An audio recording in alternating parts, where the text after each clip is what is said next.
Someone ghosted you, or you ghosted someone, maybe both. And nobody ever really explains why it happens. They just say, it's a red flag, or just move on. But there's actual psychology behind this, and it's more interesting than you think. Let's get into it. First, how common is this? Between 50 and 65% of people have ghosted someone, and between 45 and 72% have been ghosted. So almost everyone watching this has experienced both sides.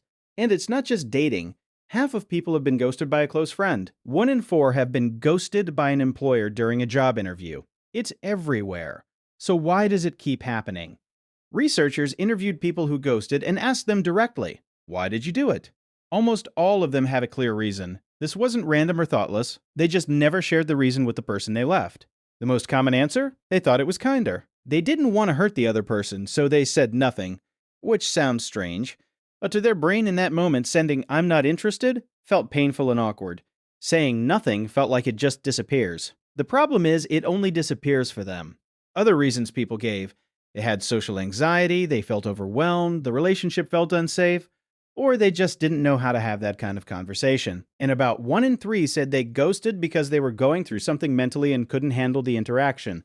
Most ghosters aren't heartless. A lot of them feel guilty. But here's the thing: 86% of them also said they felt relief after doing it. And that relief is the real problem, because the brain learns avoiding works, so next time it does it again. There's something called attachment style, basically the pattern you learn growing up for how you deal with closeness and relationships. People with avoidant attachment learned early that getting emotionally close to someone felt uncomfortable or overwhelming. So when things get heavy in a relationship, their instinct is to pull back. Not because they're calculating, it's just a reflex that got built in early. For these people, ghosting isn't a decision they're proud of. It's just the only exit they know how to take. This also explains why the same people ghost over and over. It becomes their default move every time a relationship gets complicated. Now, the other side. Research shows that social rejection activates the same areas in the brain as physical pain. Being ignored literally hurts in the same way getting hurt physically does. But what makes ghosting worse than a normal breakup is that there's no explanation. And the brain hates having no explanation. So what does the brain do? It makes one up.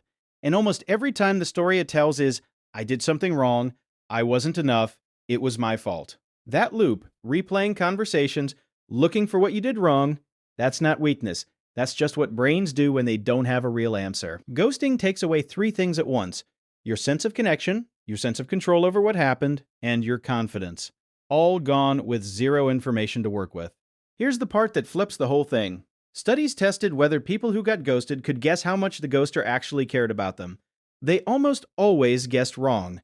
They assumed the ghoster didn't care at all, but in many cases the ghoster did care. They just handled it in the worst possible way. They thought silence was gentler than rejection, but rejection with words stings for a moment. Silence without explanation stays with someone for a long time. The ghoster thought they were being kind. The other person felt worthless, and the ghoster never found out because they already left. 10 years ago, ghosting existed. Oh, wasn't this common? What changed? Dating apps. People who met through apps were significantly more likely to ghost than people who met in person. When someone is just a profile on your phone, it's easier to close the app than to close the conversation. The part of your brain that feels empathy for people in front of you doesn't fully switch on for a screen the same way. And when there's always another person to swipe to, the weight of leaving someone without an answer feels lighter. It shouldn't, but it does. So if you've been ghosted, the silence was not a judgment on your worth. Your brain will try to make it about you. That's just what brains do. But the person left because they didn't know how to stay in an uncomfortable conversation. That's their limitation, not yours. And if you've ghosted someone, one honest message, even an awkward one, is always better than nothing. People can handle rejection. What they can't handle is not knowing. Research actually shows that people who ghost repeatedly have communication problems that follow them into every relationship after that. So the exit you think is easy ends up being something you carry too. Ghosting feels like the simplest way out, but it leaves both people stuck. Have you been ghosted or been the ghoster? Be honest in the comments.